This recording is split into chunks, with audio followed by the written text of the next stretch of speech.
Good afternoon, welcome to the Pulse, and we apologize for the delayed start of the show. This afternoon, we've got a packed show for you right here on Joy News. Joy News, independent, fearless, and credible. On this Wednesday edition of the Pulse, the National Health Insurance Authority pledges financial support for kidney patients to start on June 1, but will last for just 6 months.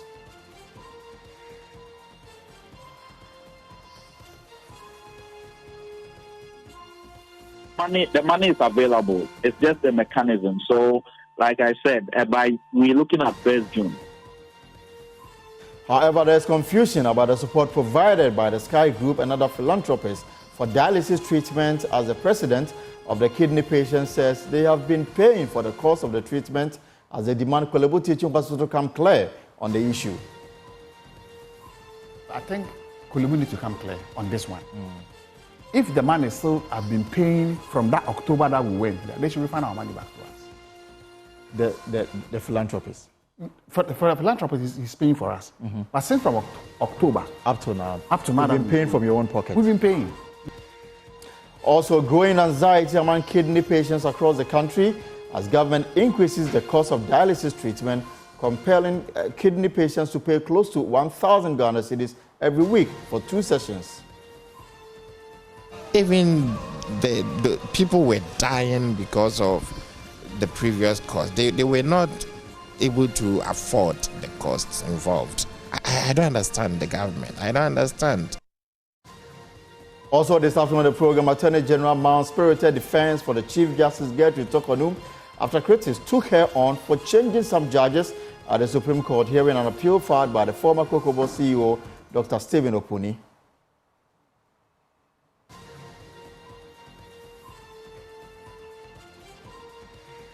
But the NDC Member of Parliament for Tamale Central, Inusa Fusaini, says the Chief Justice is setting a dangerous precedent.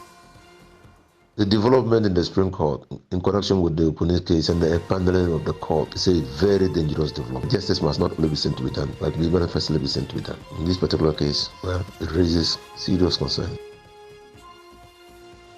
Also today, the Electoral Commission dismisses claims it intentionally disenfranchised residents of SAR in the 2022 election. We'll tell you what exactly happened in 2022 election according to the Electoral Commission. And as usual, the Pulse is brought to you by Global Communities, Zigilu, affordable, safe sanitation for all. You can catch us live on DSTV channel 421, GoTV 125. My name is Elton Brobe. Also, we are live on Facebook, on YouTube, and myjoyonline.com for these and more. You stay right there for us.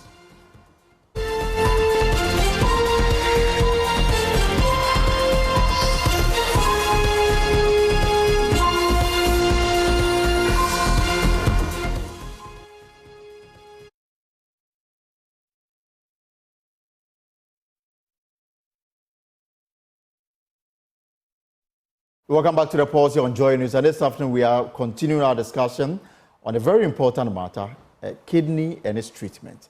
Now, the policy agreement to help ease the financial burden on the end-stage kidney patients by the National Health Insurance Authority will start on June 1.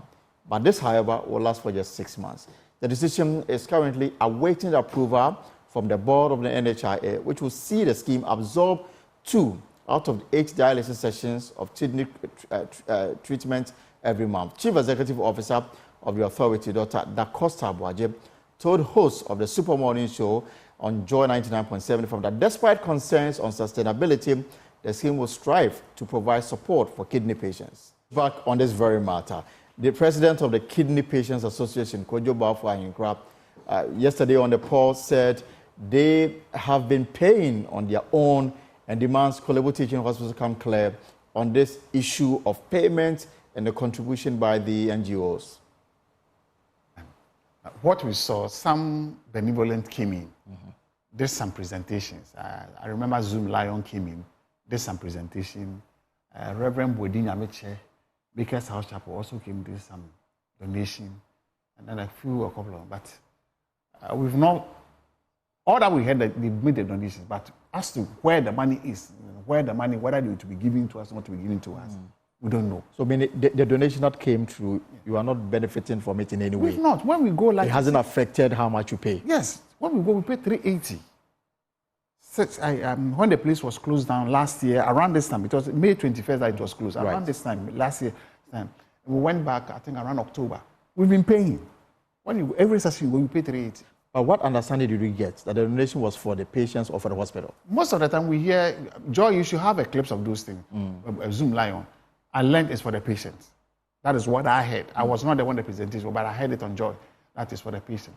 Bwedi Nyameche, I think it was around this time when the crisis was up. And Bwedi Nyameche is the head pastor of Makers Chapel. House Chapel. Yeah. When the place was closed down, he also brought it to help patients. We never saw daylight of it. There was no any day. So what Bwedi Nyameche came to pay, maybe we are trying to subsidize it when you can maybe pay 100 or pay 200. We never had anything of that sort, as we sit. And have you probed to understand what is going on? Oh, nothing really is coming out. When you ask, nothing really is coming out. So I think Korle Bu need to come clear on this one. If the man is still have been paying from that October that we went, they should refund our money back to us. The philanthropist. For the philanthropist, he's paying for us. But since from October Up to now. You've been paying from your own pocket. We've been paying. We've been paying the 380. Full cost recovery. Cash and carry, Yes, if you like. Yes, we pay the 380. So if the philanthropist is still doing it, which I know is first car, he has done it for about 7 to 8 years when we went there. So if he's still doing it, as at last October that we went there, he's still been paying. Then why were you also paying from last October up to now? Probably like by now we'll not be crying about this for one. I will have something in our pocket to be doing this for one because we've been paying. And then it takes me back to my earlier question about whether you've asked questions and you are not getting a response, or you've not asked the question at all. When Korle Bu reopened and we were going, before the closure, we were not paying. But when Korle Bu reopened, we were going. We were made to understand we are coming back to pay. We asked few questions about the First Sky group, and they learned that they are having 1 or 2 negotiations with him. I think there was 1 or 2 things, which I don't have full briefing about it. So we were waiting. So until that thing is done, we are supposed to do the payment till First Sky come back. So like I sit here, per what Dr. Dacosta is saying, if it's true, then they are going to, that means they are presuming that the man is paying 380 for us, and they are going to pay 111 to top it up to make it the 491. 991. So the question maybe I'm asking now is that if that be the so, is it now that the man is coming back to pay, or all along the man has been paying? Well, we will stay a little longer on this matter, and very soon I'll bring in an expert in this area, Kwame Sarpong-Osiedu, who is a CDD fellow. This is, he watches this space very well. But before we do that, there's growing anxiety among kidney patients across the country. As they say, the increase in the cost of dialysis treatment has left them with no option than to prepare to die. Very serious. Now, in the first part of our dialysis series, features editor Rachel Kojo-Nyako tells the story of disappointment, anger, and betrayal. Listen to this. I want the government to support me so I can live to fulfill my dream of becoming a nurse. Last year, 15-year-old Priscilla Santos' young life was cut short. Her dream of becoming a nurse unfulfilled, leaving a void in the hearts of many. Her mother's voice joined the choruses across the country in calling on government to reduce the cost of dialysis in order for many to live.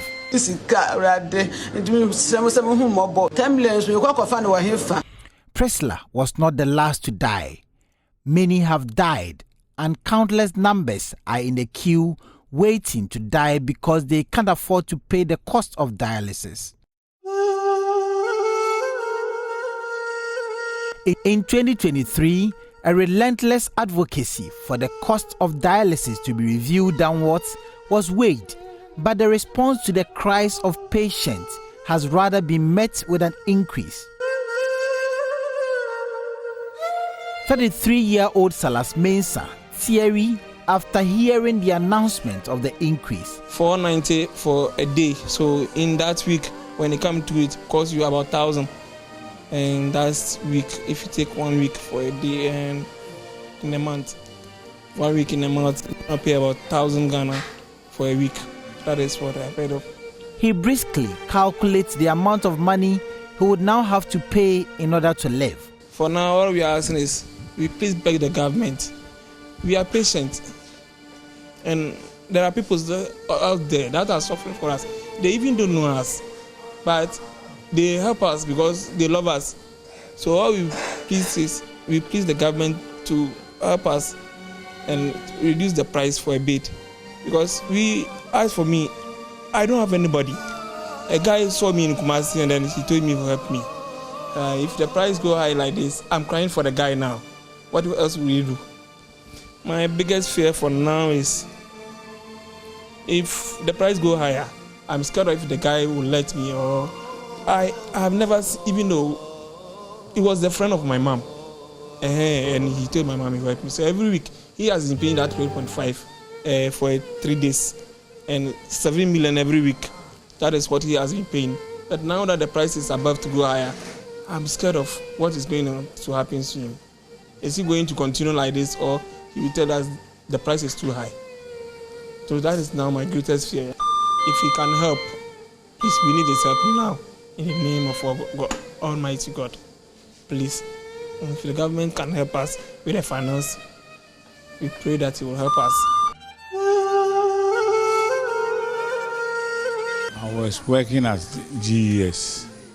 I came, a year I came retirement, and I came then this thing started. It has been a very hard because of the money aspect of it. And right now too, it has been increased. So it is not easy. Gabriel Mensah retired from the GES last year. Shortly after his retirement, he was diagnosed of the diseases. The weight of this announcement is evident in his voice. The payment aspect is serious. Serious. We are going to die. We are going to die. How much am I bringing home?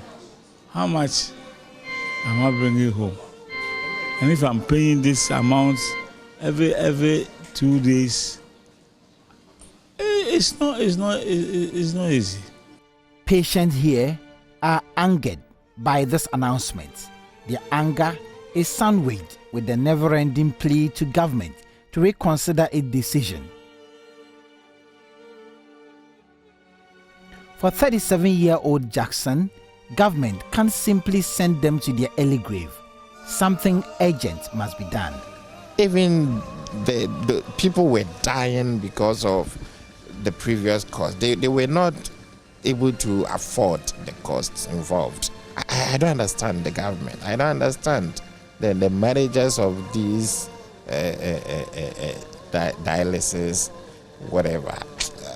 I'm so surprised. I am so surprised. Many souls are perishing as a result of financial constraints. I started with a lot of people, yeah, but a lot or many of them have died. Many.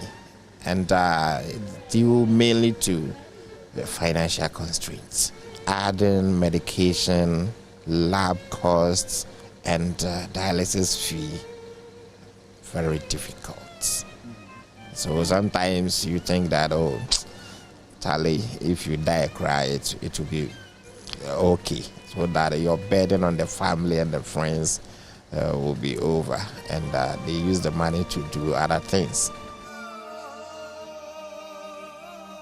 For these cocktail of stories told differently by different patients at the dialysis unit of the Cape Coast Teaching Hospital reveal despair, disappointment, anger, and betrayal by government. It's kind of getting us more devastated. For Thomas Vincent Khan, this is his 11th year being on the dialysis machine.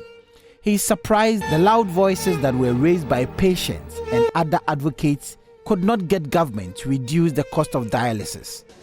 Because already with the 350, we always struggle to even come to the hospital for dialysis. So for such an announcement, especially at the time that we've made a lot of noise asking for a reduction, even on the 350 that was being charged, And then we wake up and the next thing we are hearing is that rather the prices are going to go up. It's just very, very devastating. It compounds everything, every problem that we are going through. It has never been easy. I have been on dialysis for 11 years. And throughout the 11 years, it has never been an easy road. For each second that the dialysis machine here beeps, death keeps its eagle eyes on the patients, ready to snuff out the life in them. It got to a time somebody came and told us that she wants the line to be removed because she knows she cannot afford the daily session. That was around 350 cedis per session. And then she told us we should remove the line so that she will just go and die because she cannot continue the session again. In fact, we did everything. We tried to source funds for him, but there's nothing we could do because the mind was made up. She was fed up. Looking at she had children in the house and every week she keeps coming here pumping money and then it seems there's no hope for her. So she decided to end it. Head nurse at the dialysis unit here at the Cape Coast Teaching Hospital, Eunice de Graft Ishent, says being on dialysis is like a death sentence and a lot of support is needed to help the management of the diseases. Then sometimes, most of them, they come in the acute phase. So even getting the access, the temporal catheters, and then starting their first 2 or 3 sessions is a problem. So in these instances, management will come in so that we will start the dialysis as the relatives also go and look for funds to come and support. And we have more such stories coming your way on Joy News and, of course, on Joy 99.7 FM and all social media platforms. We also hear from the Chief Executive Officer of the Komfo Teaching Hospital. Also, they have their own peculiar issue. Apart from the fact that they are not getting any support beyond what government provide them, they are asking spirited Ghanaians to come to the dialysis center and help those who are in need. We'll hear from the Chief Executive shortly. But now let me bring in Kwame Essiedu-Sapon, pharmacist and research fellow with CDD Ghana, and he joins me via Zoom. Kwame, it's always a pleasure to have you here on Pulse. Good afternoon. Afternoon, thanks for having me. So I'm curious to know, I know you live in London. Has it ever been a case that the whole of the UK, have had to discuss issues of kidney treatment and how difficult or how capital intensive it is for patients to endure? Has it ever been, a topical issue in the UK?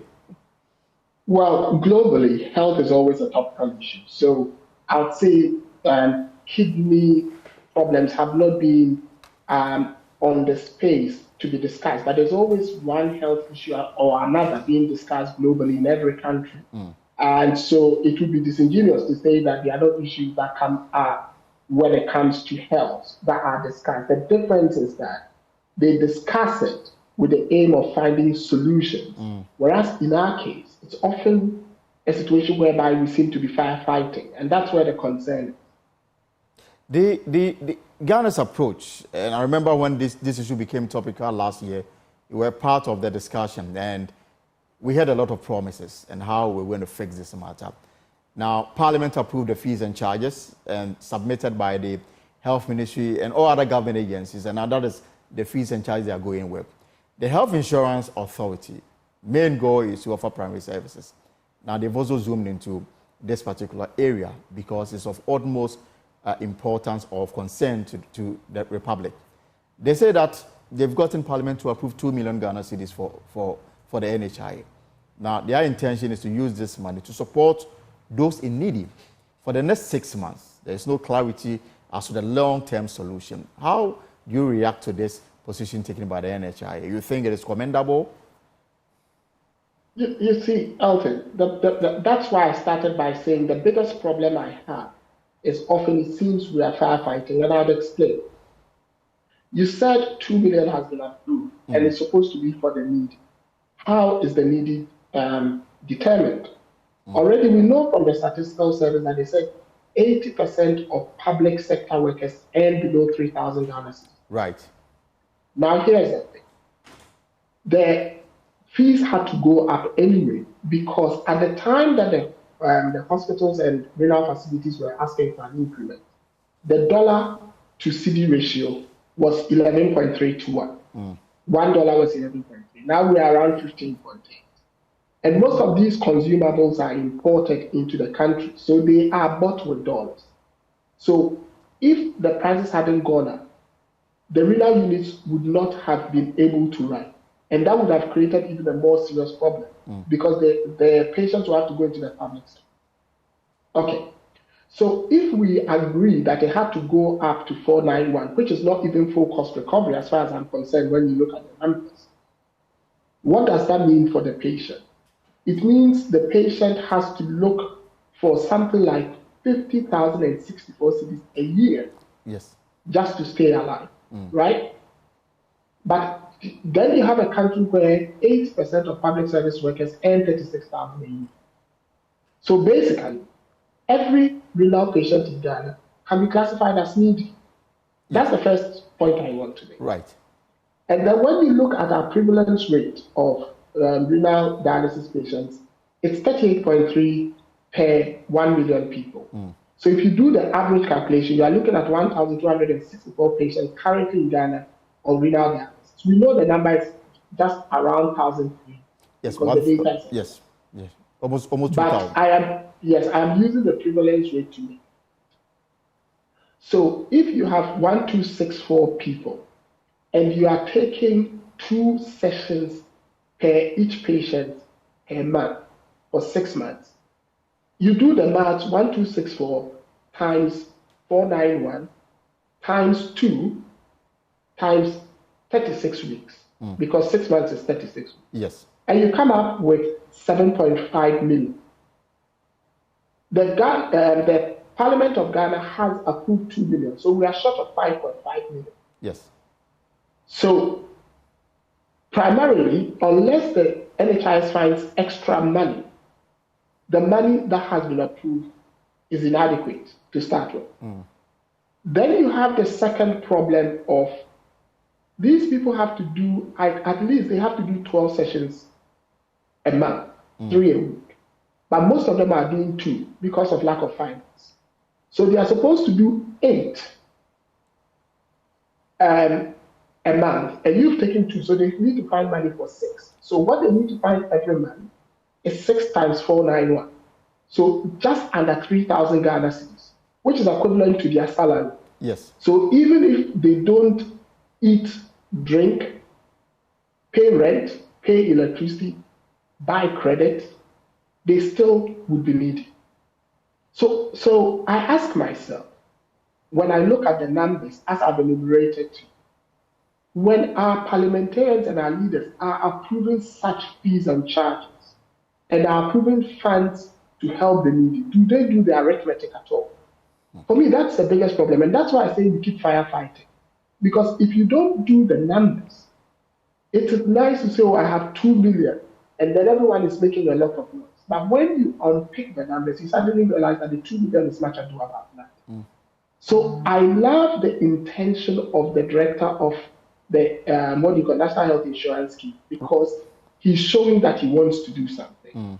But unfortunately, the money he has is woefully enough. But he also makes the point that there's ongoing actuarial science studies to advise on a permanent solution to this matter. So this is just temporary. The 2 million is just temporary. Well, Elton, the actual maths, you can do it in the studio. I can help you do it. And let's do it now. So everyone is doing 8 sessions. So you multiply 8 sessions by 491. You're assuming that they are going to buy their own medicines, they are going to buy their own food for eating. So you are just talking about the prices.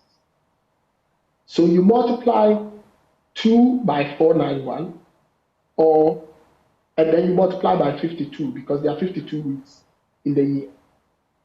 That brings you to 50,064. Yes. So if you multiply the 50,064 by 1.264, the NHIS needs to find 65.3 million Ghana cedis every year, as long as our prevalence rate remains at 38.3 per million. The point is that this government, in its wisdom, has capped the funding that goes to the NHI. Right. So already they do not have the full complement of their funding. And the dollar is also playing its games. Where do you think they are going to find the 65.3 million? And that is why, for me, when we are having conversations like this, I ask myself, do our leaders think through our problems? And that is why today I said on the Super Morning Show that our leaders have increasingly demonstrated that they do not want to solve our problems. It's not that they are incapable. I disagree. Because they can vote money. Look, we have this problem and we've been doing the numbers. Yes, we have a vice president who is campaigning to be president whose priority is to release funds to pay Alawa. We have a president who makes a pledge to God and digs a pit for all that money. But meanwhile, both of them sit in cabinet and approve that the funding to NHIS should be cut. You cannot make this story up. So therefore, when the NHI say that it can be sustainable, because even now they are paying between 200 and 300 million Ghana cedis every month in claims. So if you want to look at the cost of dialysis compared to how much they are paying every month to hospitals and clinics across the country, it is possible that they can accommodate it. However, there are issues that they need to deal with. The capping, for example, and also non-releases or untimely releases of funds to the scheme for them to meet their budgets and other issues. Yeah, and that's exactly what I'm saying. I am not saying for any stretch of imagination that it is not doable. I have said, and I'm on record as saying that I am yet to see any country with a very good, viable, functioning health system where patients pay out of pocket for renal dialysis. I've not seen any health system now. Most health systems have these things paid for through insurance schemes. Because irrespective of how affluent you are, wherever in the world, renal dialysis can bankrupt you. Unless you are in the top 5% of the well-to-do people globally. So I am not saying by stretch of imagination that we cannot do it, or the NHS. No, that's not what I'm saying. What I'm saying is that we fail to prioritize these diseases to the point that we render the NHIS incapable of doing it. There's a distinction. We render them incapable of doing it, and that is what scares me. If they want to do it, because almost 85% of their funding is currently capped. Right. If that is released to them, yes, if you look at the fact that they have their funds capped and they are paying 200 million, and you divide 65 million, or let's say even if you said 65 million, you divide by 12, they should be able to pay it. Because you are talking about just about 5.3, 5.4 million. On top of 200 million is no money. But when they are capped, that's a bigger conversation. Right. The other matter, perhaps, I want to ask you about your recommendation going forward, is the situation in the Ashanti region, where the chief executive of Konfanoti Teaching Hospital told us this morning, and we will bring in that interview to our viewers soon, that as of now, there is no treatment regime for children diagnosed with kidney. And so if you are a kid and you are diagnosed, it's almost like preparing you for your grave. And that for me is unacceptable. But this has been known, Elton. I'm surprised you're bringing it up today. At the top leadership forum that was held by Joy in October last year, of which I was one of the panelists. Right.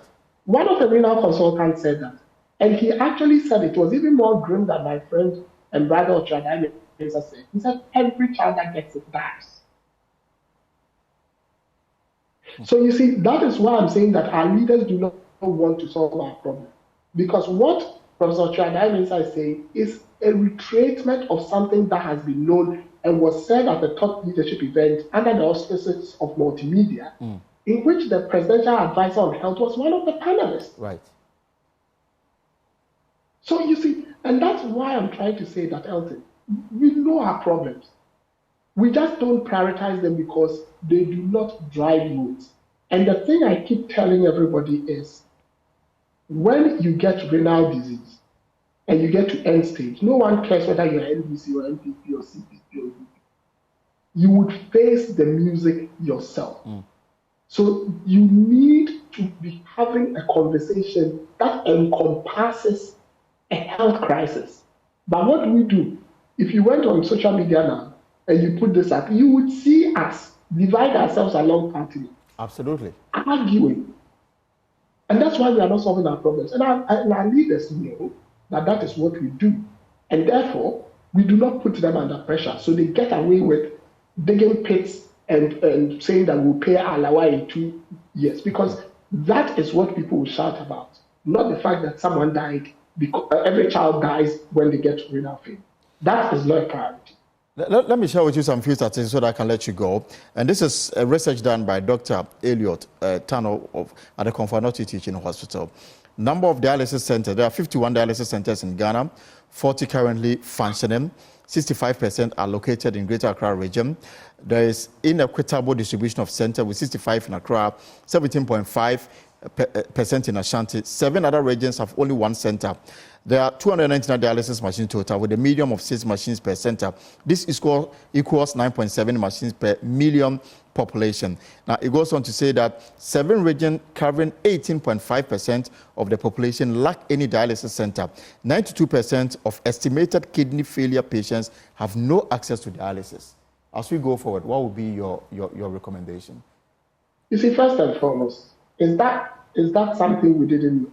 I know that there was a research, I don't know the date of this research, but I know there was research done in 2013 that pointed to similar findings. And so the first question you ask by way of recommendation, you have a prevalence rate of 38.3 per million of patients who have to be on dialysis. And you have machines available 7 per million. You have a disparity of 31 per million.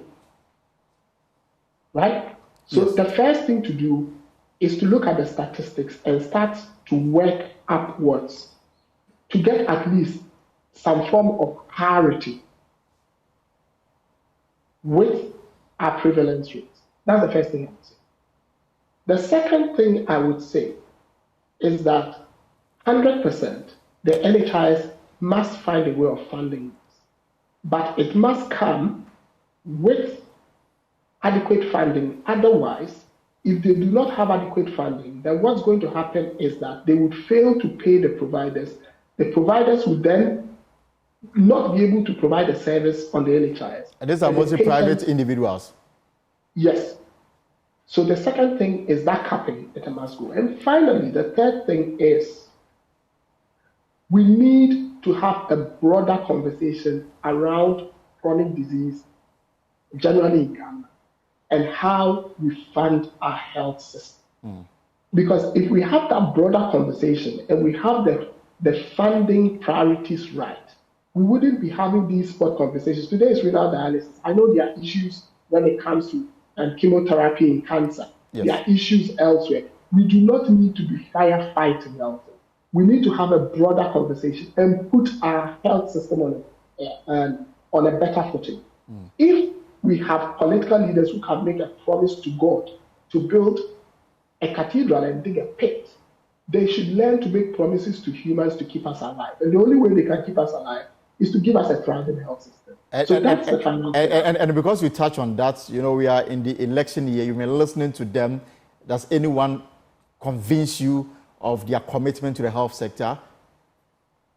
At the moment, not yet.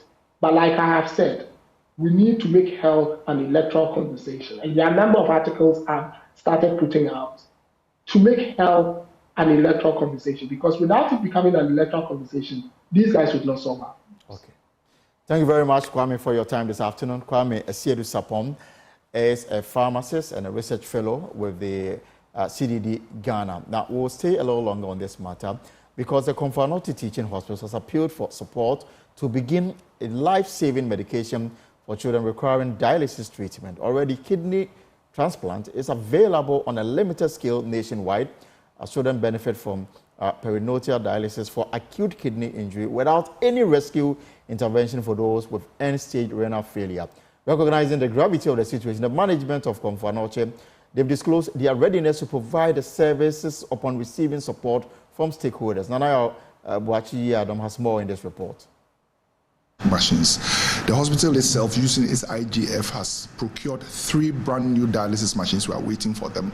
There's a company that is giving us 2 brand new dialysis machines. We are also waiting. We are hoping that by the end of this month, we would have about 12 dialysis machines running. One major thing we are looking at is dialysis for children. As it is, it appears that dialysis for children does not exist. Usually you do not have dialysis going on for children. And so it's one area we are looking at to give children the opportunity to live, irrespective of the fact that they may have developed end-stage renal failure. Professor Ochre Adey-Mensah says the hospital is seeking support from stakeholders to purchase machines for such treatments. When the issues of dialysis came up and Korle Bu was in the news in respect of price changes and all that, I remember in a discussion, if I remember correctly, that I made the point that we buy from the same source, the same supplier, consumables and all that. And so there's a need for us to also push our prices up. But Korle Bu took that step. And subsequently, I think that the Fees and Charges Committee of Parliament have sat and reviewed the fees. But Korle Bu are lucky to have, this is the First Care Group, subsidizing the payment for dialysis for.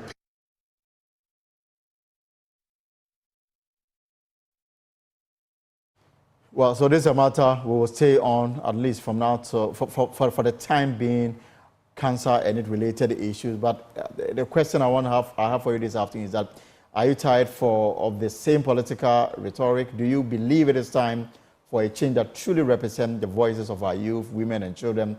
Introducing Nana Kwame Bediako, the presidential candidate who is not just promising change, but actively working to make it happen. Nana Bediako is not your typical politician. He is a visionary leader with a passion for making our country better through innovative industrial revolution. Together, we can change the political narrative and create a government that truly represents the interests of all citizens. Join us now on this journey to build a better and inclusive future for all by contributing to the Save Ghana Fund campaign. Your support, no matter the amount, is not just a donation, it is actually an investment in a shared desire for a more prosperous, equitable, and better nation. You can visit www.nkb.com.gh, or you can dial *887*2024#, that's *887*2024# to donate. And so we can have this going on.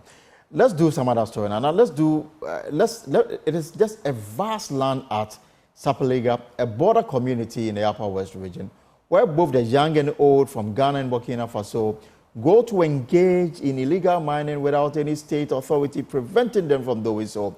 Now, in a move facilitated by the Ghana Boundary Commission, the Upper East Regional Security Council have asked the miners to pack their equipment and leave. The Ghana Boundary Commission is also facilitating the construction of a road to the area to make patrols easier for the security agencies. There is more in this report by my colleague Maxwell Agbo.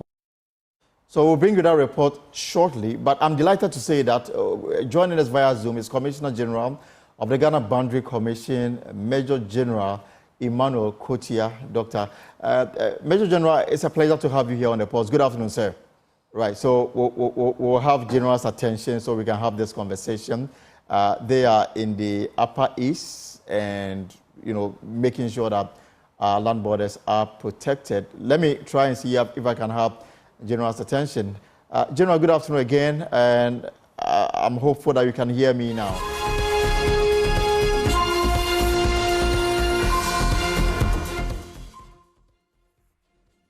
To the pulse here on Joy News. Now, the UPSA Law School, under the distinguished patronage of His Excellency John Agyekum Kufuor, former President of the Republic of Ghana, is pleased to invite you to the Open for Business, the AfTA, that's the Africa Trade and Innovation Conference. The conference is designed to provide a critical and independent platform for discussion on the new trade pacts under the AfTA and trade in Africa, and undertake a situational review of the adoption of and implementation of the AfTA since 2021, and in the process examine the challenges confronting the smooth takeoff of the regime. The details of the conference are as follows. Now, it is starting tomorrow, 16th, and then Friday, 17th May 2024, times 9 a.m.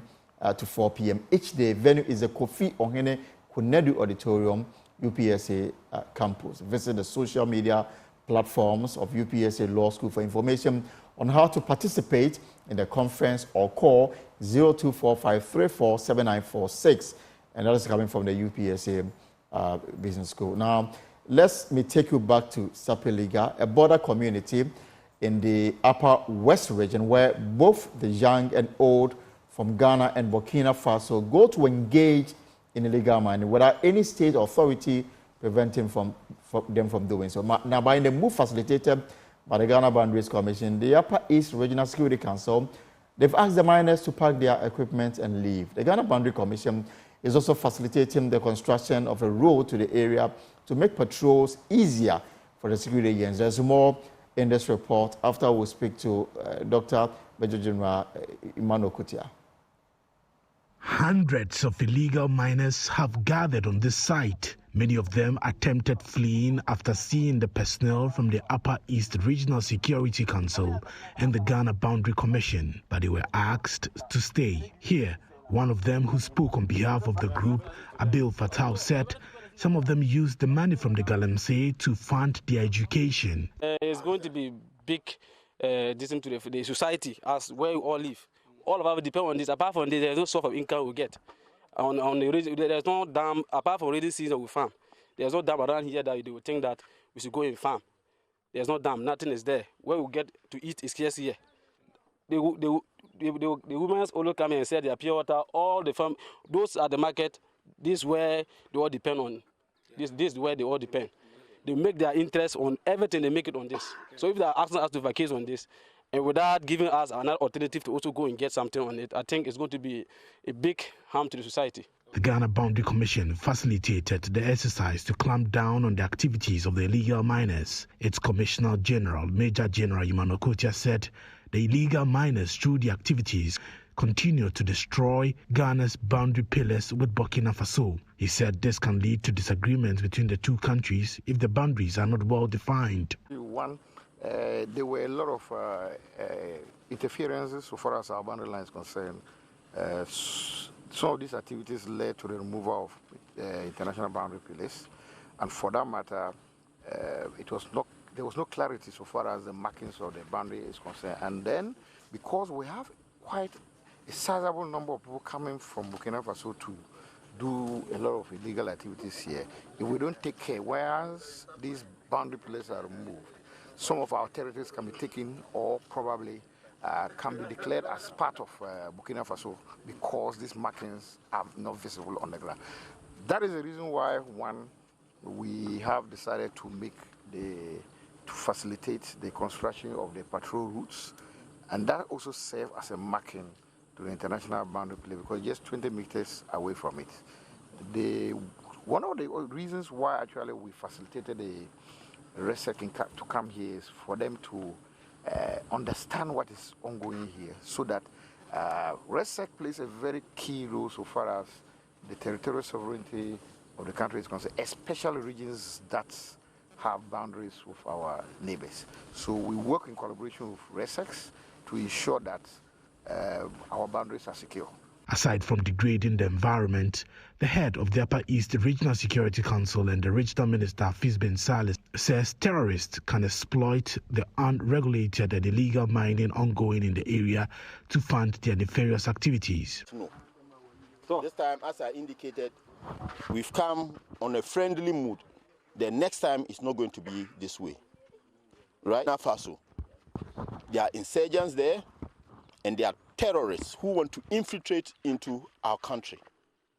And to be able to perpetrate what they are doing, they need finance. So they engage in what you people are doing.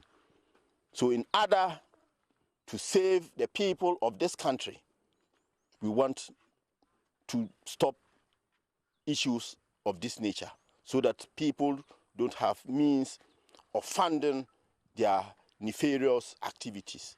So please, it is for that reason that we are putting this measure in place so that to save this country and to save the people of this country. We are enjoying peace, and we must appreciate the peace we are enjoying. The minister ordered the illegal miners to pack the equipment and leave the area, citing the destruction of the environment and important boundary pillars. Please, if you want to continue to operate here, as I indicated, do the right thing. We are going to contact the Mineral Commission so that they make this place available to prospective miners, so that you'll be licensed, and then we'll give you the opportunity to operate. But what you are doing currently is unacceptable. It's highly unacceptable. So please take note and know that this is the last time that we are coming here, and this is a stern warning from the Regional Security Council. So take note and begin to pack your tools, right? The construction of a road that will ensure regular patrols by the security agencies has stalled due to lack of funding. The head of the project is appealing for support to ensure it is completed. So, however, there are some outstanding works that need to be completed, and this include construction of culverts on the various water crossing points, as you saw some was coming, and also laying of the gravel surface. So, on the whole, the total completed works is about 20%, just about 20%. What are you? Yes, sir. So we anticipate that within 3 months, when funding is made available, we should be able to finish. And the major challenge that we have here is the lack of funds. So despite the fact that we've raised an interim payment certificate, we are awaiting payment. The gross amount is about 7.4 million. The payment certificate is currently at the road fund and awaiting payment. So once payment is received, we will swiftly move to site and then commence project activities. Right, so let's explore this matter and let's see if we cannot connect successfully to the Commissioner General of the Ghana Boundary Commission, Major General Dr. Emmanuel Kotia. Major General, good afternoon. Welcome to the Pulse. Good afternoon, Elton, and good afternoon to your viewers. Right, perfect. So, I mean, I'm looking at faces of young men engaging in what can be described as illegal mining. And I'm asking, to what extent is the activities affecting your work as you work to secure the borders of this country? The work is affecting the boundaries because they are exploring all aspects, including the destruction of our international boundary pillars to be able to carry on their illegal activities. And the interesting thing is that majority of these personnel, the youth, they come from Burkina Faso. And that is the interesting aspect of it. So these activities have been ongoing, and once we allow them to go, the boundary pillars would be dislocated, and clearly we might not be able to identify our territory within that area. And if you don't take time, you can then claim the territory because of the prospects of mining in the area. But also having foreign nationals engaging in illegal mining on our land itself has its own security issues. Oh, yes. But for the Ghana Boundary Commission, we are more particular about our international boundaries to preserve our territorial integrity as a country. That is our main concern.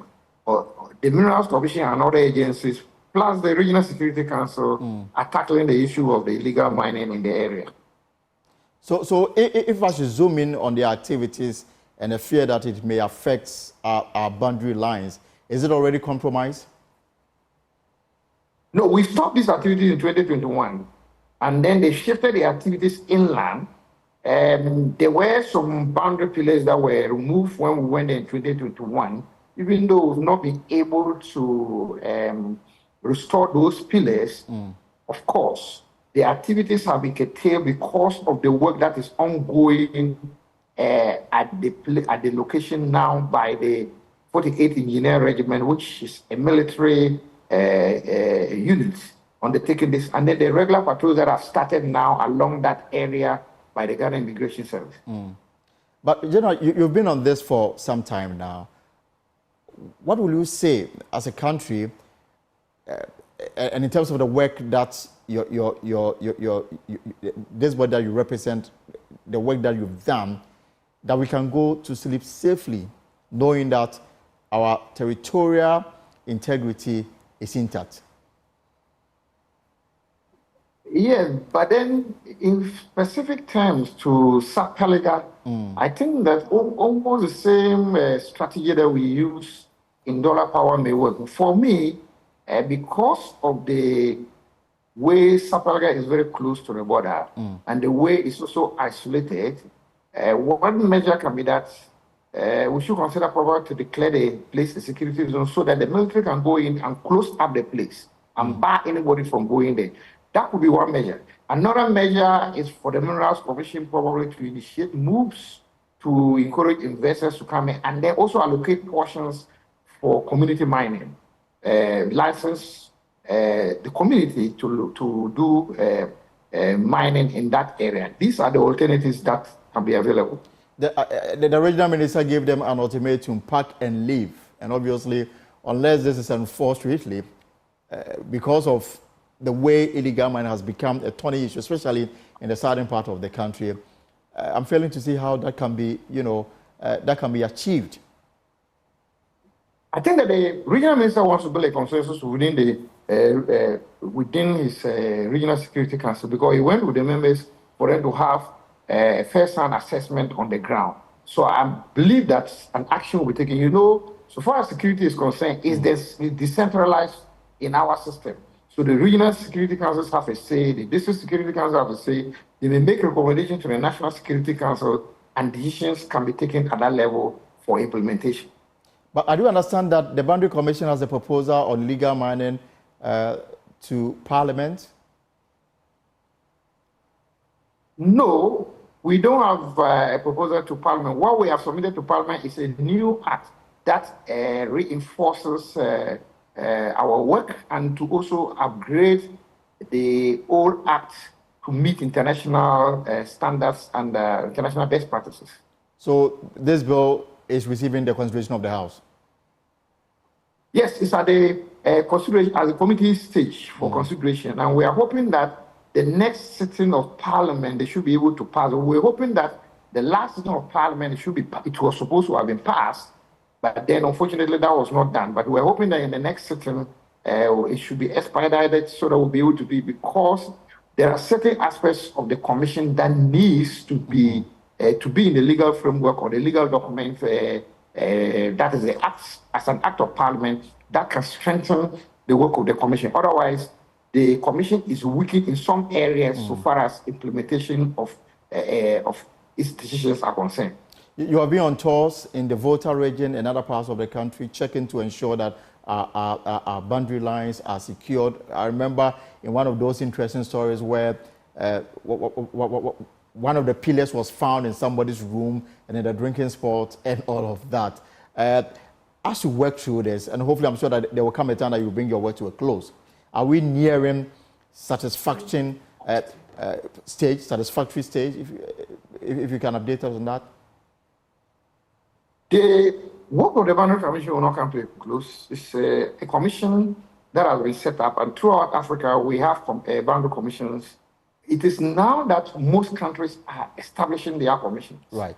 And let me use this forum to announce that because of the work and the success story of the Ghana Boundary Commission, the first organized West African Heads of Boundary Commissions meeting is going to take place in Accra in July. This has been sponsored by ECOWAS, and that is something that is fundamental. The other thing I need to mention is that because both the African Union and ECOWAS have realized that Ghana is a success story so far as the work of the Commission was concerned, the first experience sharing workshop for Southern countries, Southern African Development Commission countries, was held in Accra to educate them on how to establish boundary commission.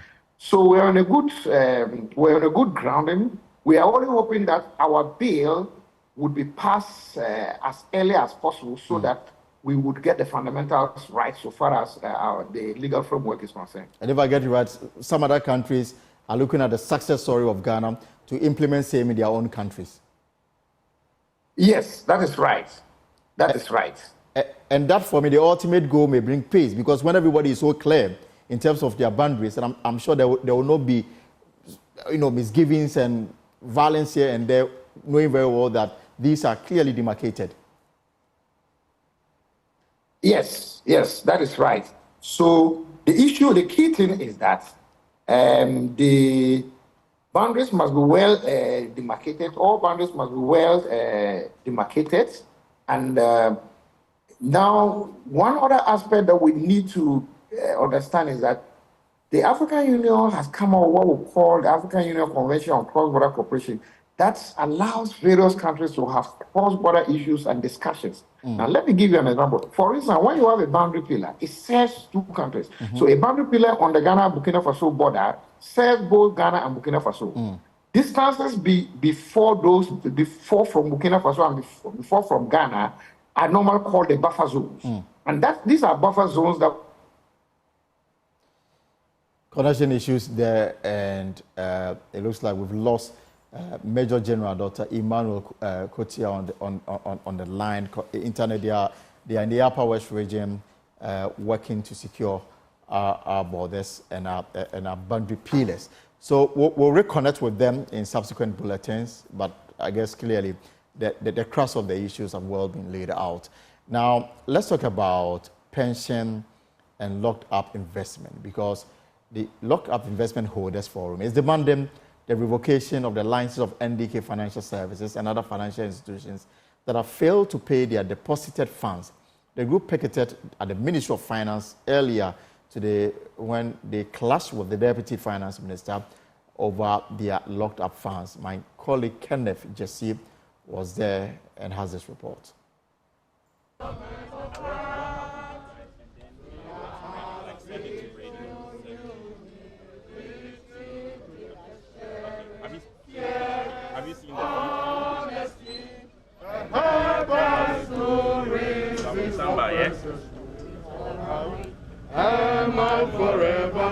The Locked Up Investment Holders Forum has given government until next week, Wednesday, to address their concerns, or they will picket the Finance Ministry again. The members picketed the Finance Ministry earlier today to demand the ministry to revoke the licenses of the financial institutions that have failed to pay their deposited funds. Yes. It's our own sweat that we keep there for our tomorrow. It's investment. We didn't put it there to get any profit. We put it there for tomorrow. If we are sick and we are not well, so that we can take it to feed our family. And now, about 4 or 5 years now, we are not getting anything. Respond, nothing. We are here. We are hungry. We need our money. I'm Georgina Tenge. I need my money to feed my family. I need my money to attend to my hospital bills. I need my money. Annoyed with this government. Not finance. The bigger picture. I'm a Ghana. When a Ghana boy misbehaves, they will tell you, it is because your mother did not bring you up properly. So they will take the problem from you to your mother. So I'm transferring the problem from finance to the government. Why is that? Why should that not be? Tell me. Who is responsible for finance in this country? Who is? I thought we were having a discourse. It's the government. Sure. So who should we blame? For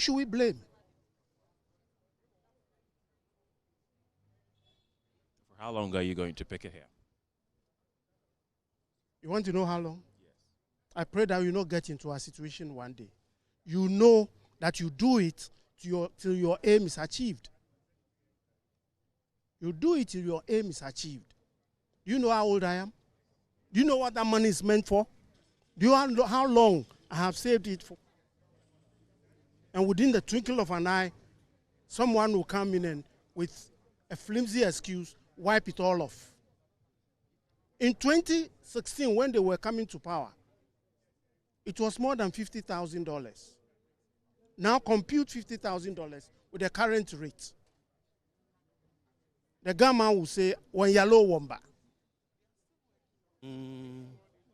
It's over the bar. My frustration is seriously over the bar. I've been on pension for the past 4 years, and it's a lifelong savings. Whilst you are in employment, you plan against the future. You make savings against the future for any eventuality, so that when you are in retirement, you wouldn't become a burden on your children. You have worked for so many years. You've made a lot of investments. You've come home and you cannot access your funds. It is very, very frustrating. It is very, very annoying. And you don't know what is really the problem. We don't really know what is the problem. Look, the very people that granted these companies the certificates to operate, DOG, Securities and Exchange, the regulators, what are they doing?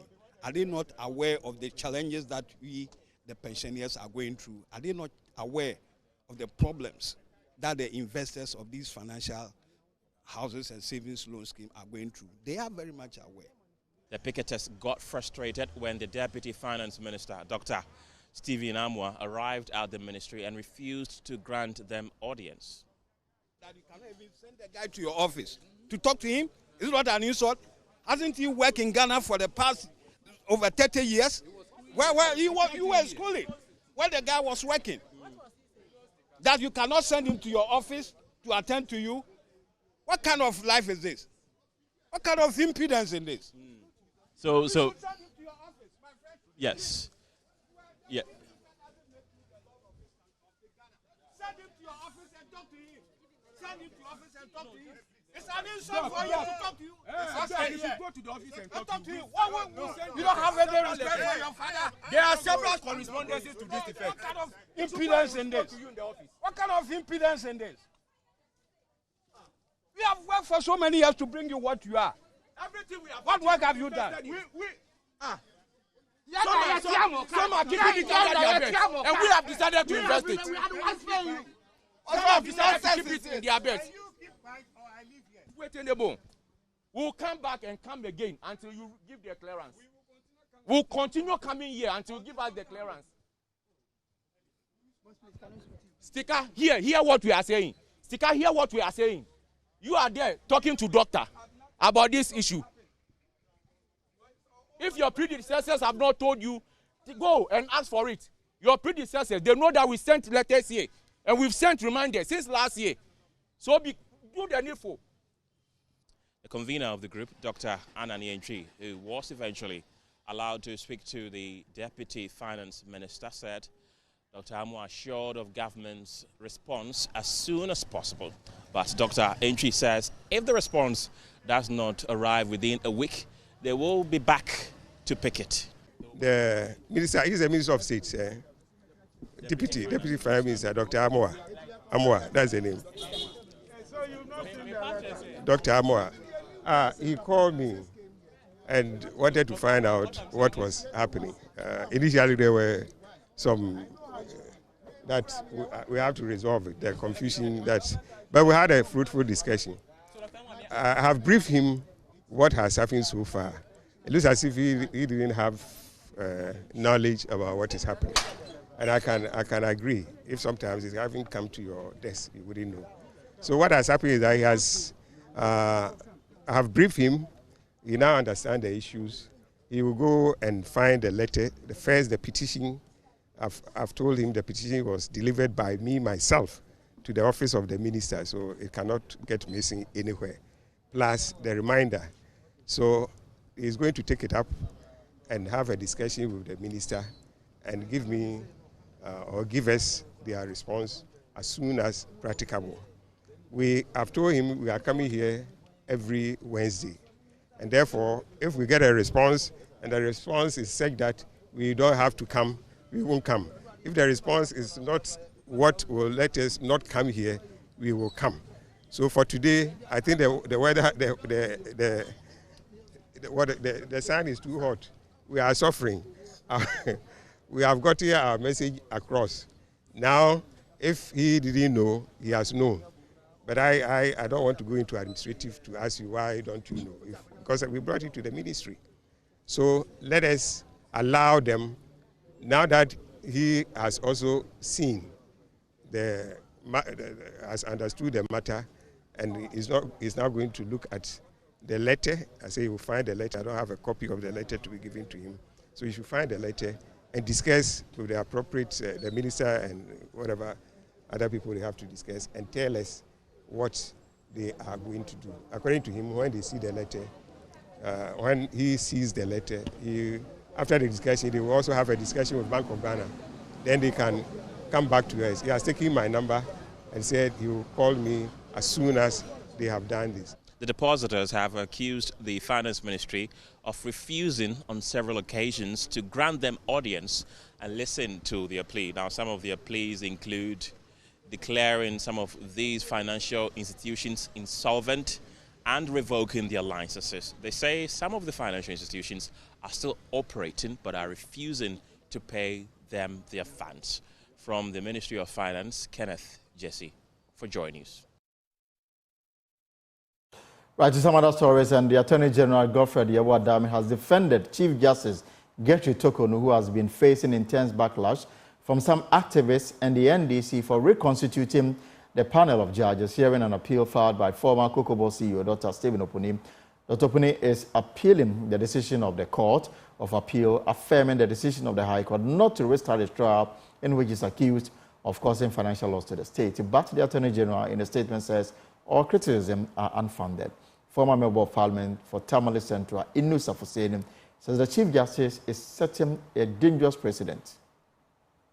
Development in the Supreme Court in connection with the Opuni case and the paneling of the court is a very dangerous development. My information is that the appellant, and that is Opuni & Co., filed their written submissions in January. The Attorney General replied to the submissions, filed his response in February. The Supreme Court gave a date for judgment only for a new panel to be constituted to sit on the matter. Now, what I know of the practice of the Supreme Court is that after the submission of written judgments, the court might meet in conclave. And I suspect that the judgment, the Supreme Court as empaneled then had met in conclave. That's my suspicion. Why the Chief Justice will change the panel at the last minute when the parties in the case were anticipating the judgment of the court is a matter that will concern everybody who is pursuing justice. I have said that in criminal cases, the rights of the accused person must be respected. And he has a right to fair trial, fair and transparent trial. And that is in tandem with the maxim which all lawyers recite, that justice must not only be seen to be done, but be manifestly be seen to be done. In this particular case, well, it raises serious concerns, and I think that everybody must be interested. Corridors of the Electoral Commission, they have also dismissed accusations by the president of Imani Africa, Franklin Cudjoe, that it intentionally disenfranchised the people of Central Fi, Akpafu, Lolobi, and Lekpe, also known as SAR, in the 2020 parliamentary election. It will be recalled that on December 6, 2020, just a day to the general election, the EC directed the residents of SAR areas only vote in the presidential election. The constituents have been since without representation in parliament. Now, on your screen is a copy of the EC statement that is, reacting to the Imani statement that the legislative instrument, according to the EC, which created the Guan district, part of SAR, was laid in parliament on October 6, 2020 by the Ministry of Local Government and Rural Development. It matured on the 9th of November 2020, roughly a month to the 2020 general election. A parliament went on recess on the 9th of November 2020, the same day the LI creating the Guan district matured and returned on the 14th of December 2020, 1 week after the 2020 general election. And for that reason, the EC says that on the 10th of November, the Electoral Commission received a letter from the Ministry of Local Government and Rural Development informing it of the creation of the Guan district. The letter requested the Commission to take steps to create a new constituency. And the EC says that the Commission drafted a new CI, that's constitutional instrument, to bring into force the Guan constituency and forwarded the draft CI to the Attorney General Department for its review on the 13th of November 2020 as required by law. And so for them, it's important to say that for a CI to mature and come into force, the law requires the Electoral Commission to lay the CI in Parliament for 21 sitting days. This means that Parliament should be in session during the 21-day period when the CI is laid. And with Parliament on recess, the Commission could not lay the CI to bring the Guan constituency into effect as required by law in 2020. And so the question, they say that how could the Commission proceed to create a new constituency when Parliament was on recess and when the law required the Commission to lay the CI before Parliament for 21 sitting days. And they are urging the public to verify information put out by Imani with the Commission for the truth and the facts.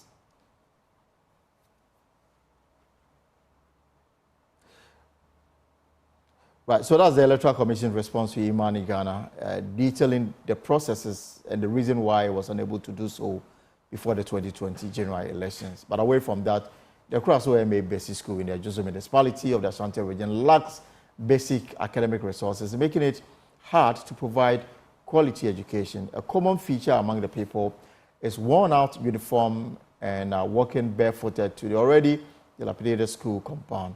Amponsa Ifa Pharmaceuticals has intervened to renovate the school building and provide the students with learning materials to improve the quality of education in the school. Here is a report by Clinton Yabuha of Love FM.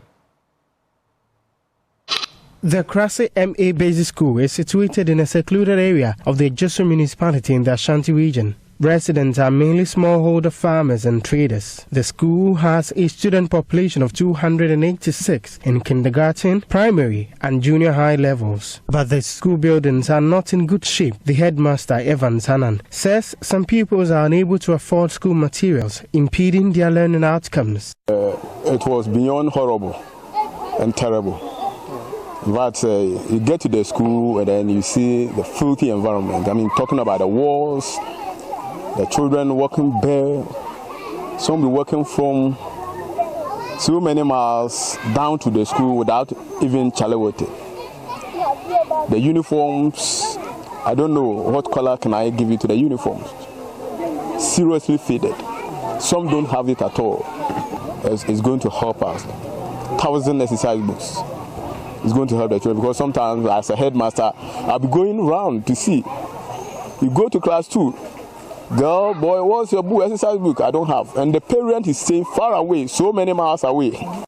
A needs assessment conducted in the school informed an intervention from Amponsa Ifa Pharmaceutical Limited to renovate the dilapidated areas of the school, including the headmaster's office. The company donated teaching and learning materials, including a printer and exercise books. The school also received 200 school uniforms, 15 sporting jerseys, and 100 pairs of footwears. Head of Marketing at Amponsa Ifa Pharmaceutical Limited, Fojifa Ametime, says the intervention forms part of the company's corporate social responsibility. As a company operating within a Joso municipality, it behoves on us and through corporate social responsibility to find institutions, individuals and organizations around the operating area that need assistance.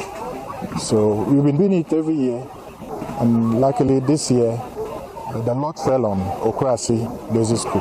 So we came here first to look at their condition.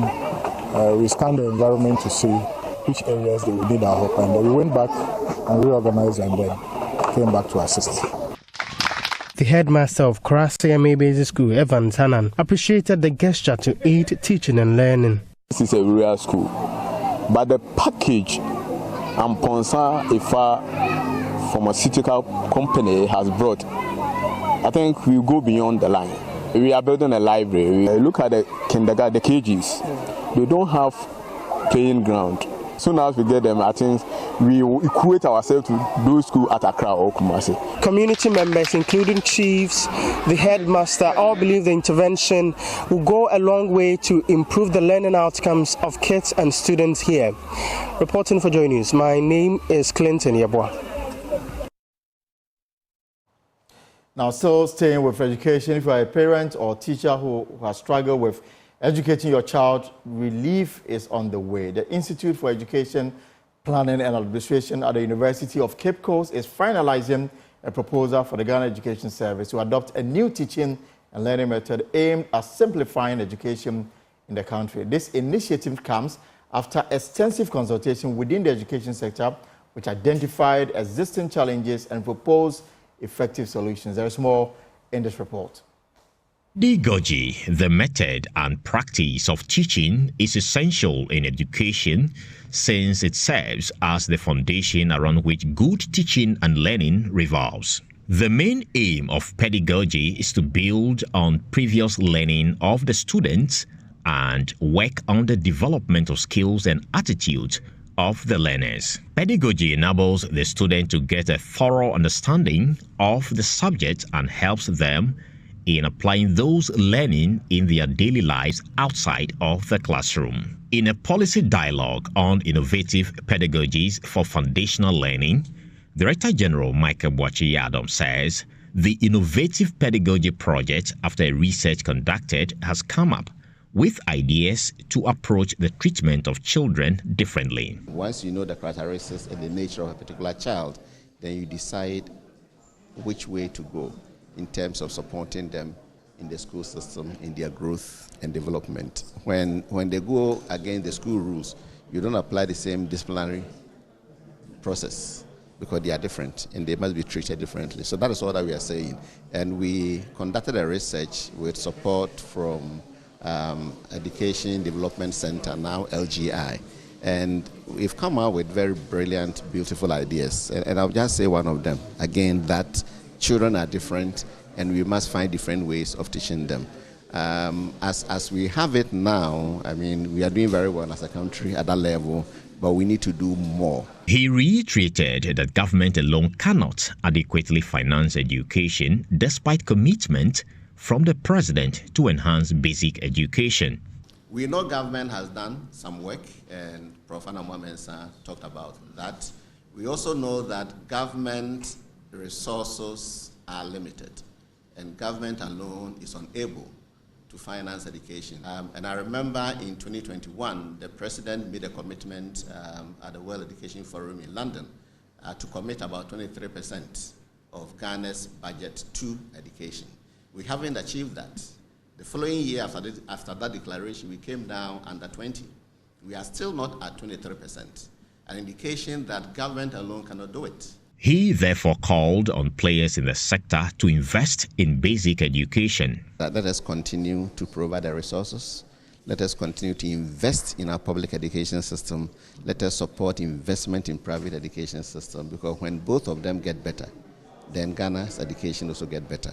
Meanwhile, Deputy Minister of Education John Ntimfodjo has pointed out some developments in Ghana's education sector. He noted an improvement in education enrollment and praised Ghana's curriculum as second best in Africa. We have also embarked on very ambitious but very effective reform in our curriculum.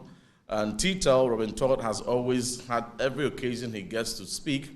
He has boldly contended that Ghana's curriculum, as in our pre-tertiary, from the standard-based curriculum to the Common Core and the current secondary education curriculum that is under implementation, teachers being prepared for, are the second best curriculum system that we have in Africa, next to South Africa.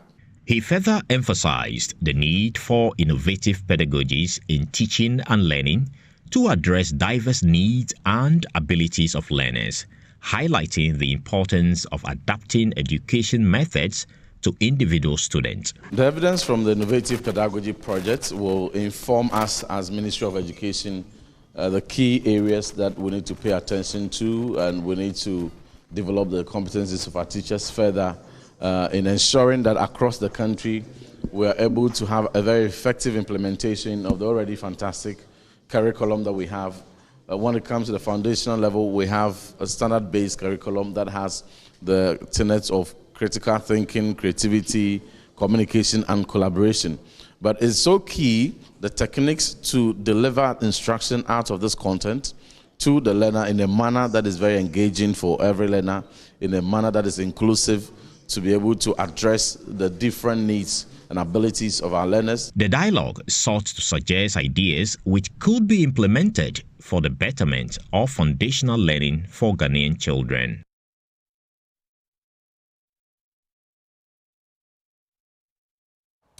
Now, on May 15, 1979, Flight Lieutenant Jerry John Rawlings made headlines as he led his fair uprising in an attempt to overthrow the military government led by General Frederick William Kwesi Akufo. The coup ultimately failed, leading to Rawlings' imprisonment, public court-martial, and a death sentence. A former member of the PNDC, Sergeant Aloga Akapore, has been explaining to Raymond Akwa on a yet-to-be-aired interview that is coming up pretty shortly how this event marked a pivotal movement in Ghana's history.